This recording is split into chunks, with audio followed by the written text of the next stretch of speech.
చూడా చక్కని తల్లి చుక్కల్లో జాబిల్లి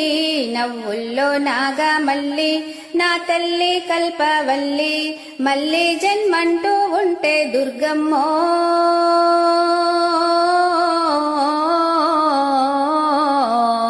తల్లి నీ సేవకి పుడతా మాయమ్మ తల్లి నీ సేవకు పుడతా మాయమ్మ ప్రొద్దున్నే లేచి చన్నీటి స్నానము చేసి వడివడిగా అడుగులు వేసి అందాల గుడికే చేరి దుర్గమ్మకు మొక్కులు మొక్కి రాజన్నను అభిషేకించి బంగారి తల్లి నీకు కుంకుమ పూజలు చేసి మా పిల్ల పాపలనందరి నోయమ్మో